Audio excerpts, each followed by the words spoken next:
Hello everyone. आज का हमारा सवाल है, the given graph is a representation of kinetics of a reaction.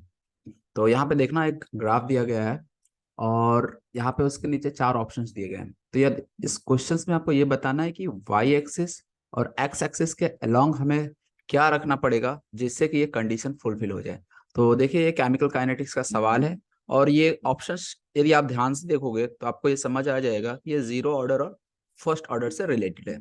तो यहाँ पे देख सकते हो ग्राफ से कि जो वाई एक्सिस में ये बिल्कुल कांस्टेंट रह रहा है और एक्स आपका चेंज हो रहा है, वेरी हो रहा है। तो एक्स के चेंज होने से वाई में कोई चेंज नहीं आ रहा है। तो ऐसा जीरो ऑर्डर के केस में किस कंडीशन में होता है और फर्स्ट ऑर्डर के लिए ये किस कंडीशन में होता है। तो चलो हम लोग एक करके जीरो ऑर्डर और फर्स्ट ऑर्डर को थोड़ा सा देख लेते हैं। तो पहले हम बात करते हैं जीरो ऑर्डर रिएक्शन के लिए।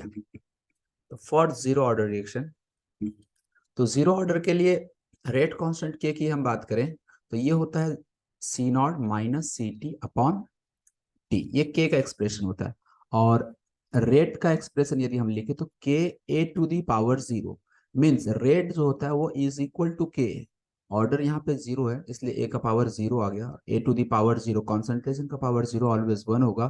तो यहाँ से हम क्या देख सकते हैं, rate is constant, means rate is independent of concentration हो चुका है। रेट कॉन्सेंट्रेशन पे डिपेंड नहीं कर रहा है। तो यहाँ पे कांस्टेंट क्या रहने वाला है जीरो ऑर्डर के केस में, तो जी आपका रेट जो है ना वो कांस्टेंट रहेगा और किस पे डिपेंड नहीं करेगा, कॉन्सेंट्रेशन पे डिपेंड नहीं करेगा। तो इसलिए जीरो ऑर्डर में देखिए रेट जो है ना वो आपका कांस्टेंट रहता है। तो रेट यहाँ दिख रहा है और ये कॉन्सेंट्रेशन, रेट कॉन्सेंट्रेशन पे डिपेंड नहीं करता है। एक ऑप्शन थर्ड भी देख सकते हो जहां रेट और कॉन्सेंट्रेशन है, वाई एक्सिस के अलोंग हम रेट को ले लेते हैं और एक्स एक्सिस के अलोंग कॉन्सेंट्रेशन को ले लेते हैं। तो ये जीरो ऑर्डर के लिए सही है। तो ऑप्शन सेकंड और थर्ड अभी हमें दिख रहा है सही। बाकी ऑप्शन वन और फोर गलत हो जाए क्योंकि कॉन्सेंट्रेशन और टाइम तो यार, टाइम के साथ कॉन्सेंट्रेशन तो बढ़ता ही रहेगा ना। तो इसलिए वो उससे मतलब हमें नहीं है। अब हम बात करते हैं फर्स्ट ऑर्डर के लिए। जब हम फर्स्ट ऑर्डर के लिए बात करेंगे तो फर्स्ट ऑर्डर में क्या कांस्टेंट रहता है ये जरा आपको सोचना है। तो यदि हम देखिए रेट कांस्टेंट की बात करें तो के इक्वल टू होता है फर्स्ट ऑर्डर के लिए 2.303 upon t log C naught by C t. ये होता है। तो यहाँ पे रेट कांस्टेंट जो है वो सी टी कॉन्सेंट्रेशन पर डिपेंड कर रहा है, ठीक है। लेकिन यदि हम टी हाफ का एक्सप्रेशन लिखते हैं तो टी हाफ का जो एक्सप्रेशन आता है वो आता है 0.693 अपॉन के। मीन्स टी हाफ जो होता है वो आपका कॉन्सेंट्रेशन से इंडिपेंडेंट होता है फॉर फर्स्ट ऑर्डर रिएक्शन।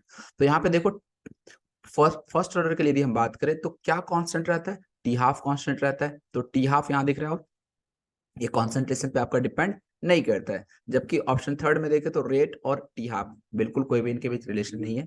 तो इसलिए यहाँ पे हम बोल सकते हैं कि जीरो ऑर्डर के लिए रेट जो होता है वो it is independent of concentration.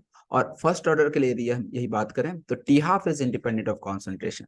तो इसलिए यहाँ पे चार में से आपका जो सेकंड ऑप्शन होगा वो ऑप्शन आपका करेक्ट है। Hope you understand this question. Thank you for watching video.